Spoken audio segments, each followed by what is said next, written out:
Hello everyone, this is Anthony, the Eclectic Chef, coming to you tonight from next to my UK kitchen. I hope you all had a good Thanksgiving. It's pretty quiet here in England, but we'll be coming back to America in about a week. I wanted to talk to you tonight directly about Arizona sake, because it's a very intriguing story in addition to a story of a great sake, quite frankly. I first learned of Arizona sake from a flight attendant of Japanese heritage on a flight from Arizona to my English kitchen. She told me, "Oh, did you know that somebody makes sake in Holbrook, Arizona?" And I was like blown away, quite frankly. So I researched it, and yes, indeed, somebody, Atsuo Sakurai, does indeed make sake in Holbrook, Arizona. So up there we went. And this is an American story, truly. Atsuo, who's Japanese, as you may gather from his name, met his wife, who is Navajo, when she was teaching English in Japan. That goes back a while. They've got children now. He came to the States, I believe, about 10 years ago, maybe more than that, actually. And his dream has always been to be a sake maker. This has been very difficult in Japan just because of the tradition and government regulations surrounding it. Look, you probably notice I don't speak like most other people. I came to Arizona in 1984. I've lived there longer than I've lived anywhere else. As Churchill said, the US and the UK are two countries divided by a common language. It was different for me when I came here, although America's very similar to the UK, it's not the same. There are a lot of differences you have to negotiate. So I have a lot of empathy for Atsuo because Japanese culture is streets away from American and English culture. So for him to assimilate here, it's amazing. It's an amazing story. There's stories about Atsuo in Smithsonian Magazine, Arizona Highways, various others. I've put 3 links in the comments to this taste test of his sake that I really encourage you to read. In closing, I will tell you, a lot of people talk about koji, rice koji, and the making of sake. I'd really suggest you read or acquire, if you're interested in this, copy of the Noma Guide to Fermentation. I bought one about 6 months ago, probably a little more than that actually. And what I found is you see a lot of people on YouTube who have very successful channels, much more successful than mine, and I don't begrudge them, they work hard for it, as does anybody who has a successful channel on YouTube. But they never give, it's obvious to me that they're talking straight out of the Noma Guide to Fermentation, and they never give it credit. And I don't appreciate that. If I ever use somebody else's work, you'll hear me credit them for it. But anyway, I've put a link to the Noma Guide for Fermentation, so if you ever have a mind to make your own rice koji, you'll know how to do it. And with that, thank you so much for watching the channel. We'll try to have some more conversations with you, a little more directly about other products when we're back in the States and have better cameras and lighting to facilitate these conversations. Enjoy this. It's a good sake. It's actually a very good sake. It has to be. It's between $50 and $60 a bottle, by the way. Atsuo's done a great job with his sake. You'll hear my tasting comments in the 2 tasting videos. I've actually put 2 back to back. And I hope you enjoy it, and thank you for watching. We appreciate your support. Hello again. Well, before we get into the taste test, I did just want to show you some pictures of what Arizona sake looks like from Route 66 on in Holbrook. It's not that impressive, but trust me, the sake outperforms the location by a long shot. But it, as I've said before, this is an American story. Just look at it. And here's a guy who's won gold medals for sake in Tokyo with sake brewed here. So please enjoy the taste tests, and we appreciate you watching. So here we are with our taste test of 3 different Arizona sakes. The one on the left is just a plain Junmai sake, no flavouring. This would be typically the type of sake that I would buy. I'm not big on flavoured sakes, but I end up with 2 here.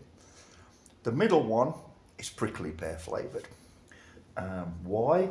Well, you know, I'm almost a native Arizonan by now. I know I don't sound like it.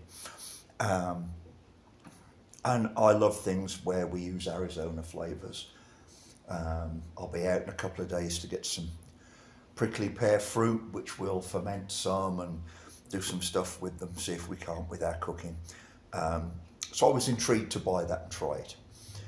The one on the far right I bought by mistake, thinking it was a different brand or type of the Junmai sake made at Arizona Sake. Come to find out, when I got it home, it's actually Navajo native tea flavour. Well, that's a new one on me, so we'll give it a try and see how they work out. Now, obviously, I've already tasted some of these. Rinse my mouth. Let's start from the left with the Arizona, just plain old Arizona sake.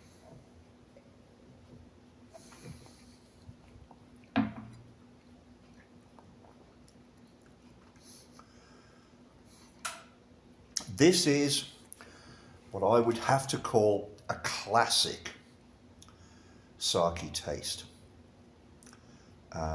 There's no real hint of any other flavours in this other than the sake, and I'll use as a comparison the Costco sake that we tried in England a few months ago that had hints of a fruit back there somewhere.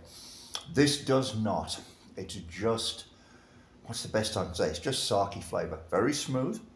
And what I found interesting with this sake is it has a long finish. You taste this sake for a good couple of minutes after you've had a sip. So it's paying you back with a length and body of flavour that might not hit you straight away when you take your first sip. Let's try the second one, the prickly pear.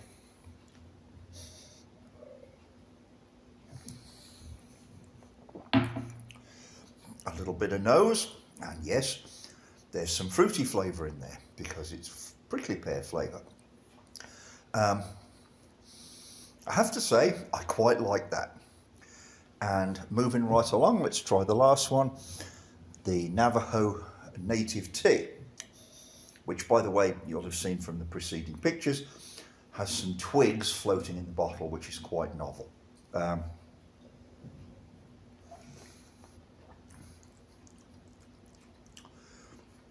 I'll be very honest, I don't know what I think of that. For sake enthusiasts, particularly people who love Arizona, which includes me, should probably try this, at least half a bottle, which is what we bought, because frankly, it was all we could buy in Holbrook at the time when we went up there. There were no full bottles available. I have no axe to grind with the Denech, but I've got to say, I probably wouldn't buy this one again. You should try it though, because as I say in all my sake videos, or wine videos for that matter, taste is a very personal thing, and you may love this. Looking back on the whole of the 3 tasting experience, my favourite, and this surprises me, having told you that I don't like flavoured sakes, would be this little guy here, the prickly pear. I really found that it was almost like an amuse-bouche in a glass. It's just different, it's fruity, it's a fun drink. That would probably have to say this is my favourite. For sake aficionados, people who are just going to sip sake a little bit at a time, this one's very, very good. But don't expect a lot of complexity of flavour. It's a very pure sake flavour, how can I say? It doesn't remind you of anything else. So with that, I hope you found this interesting. I'll post up some links to information on the sake store in Holbrook, Arizona, which I have to say is the last place you'd expect to find something like this. And thank you for watching. I hope you've enjoyed the presentation and this taste test. If you did, please like our video and share it with your friends, because it really does help our channel. Hello again. Well, I've come back to the taste tests for the Arizona sake.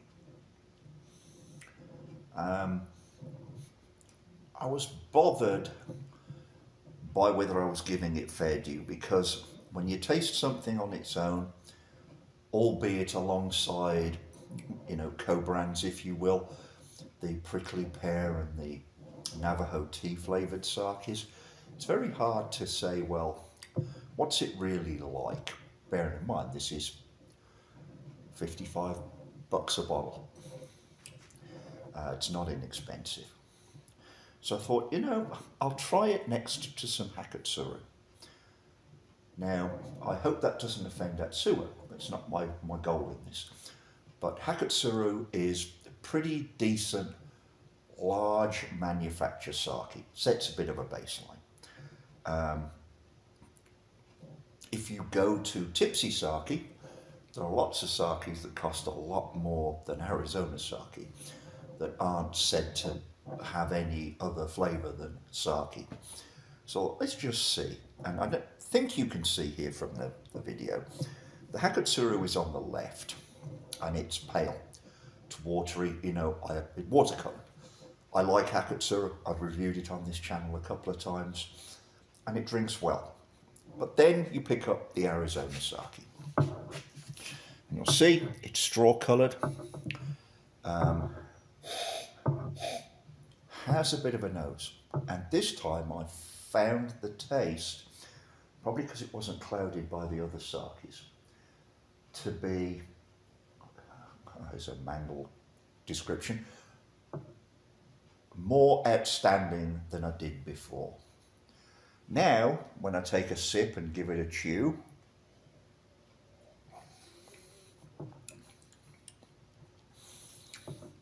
I'm almost getting hints of pear in there. If you wanted to give you any sort of fruity analogy. Yeah, pear, that would be my call. Extremely smooth. But I think what really sets this sake apart is the finish. It hangs around. It's not unpleasant, by the way. Don't want you to misread what I just said. But this is sipping sake. One sip every 2 to 5 minutes, because it's a taste experience. Okay, so the one thing I will say, and I'm just going to be honest, for Atsuo to do well with this sake, assuming he wants to, I don't think he's in business as a charitable institution, he's going to have to work on his merchandising. These bottles do not speak to the quality of the sake inside them, even if the price tag does. You know, white plastic tops and pretty simple printed labels are not going to draw people to either stock or spend the sorts of money that this sake commands. So that's my word of advice, which wasn't asked for. But in summary, if you are a sake aficionado, it's probably worth you, it is worth you tracking down at least a half bottle of this sake so you can add its tasting to your repertoire of sake experiences. With that, thank you for watching. I hope you enjoyed this review and the story. If you did, I'd appreciate you sharing with your friends and liking this video. Thank you.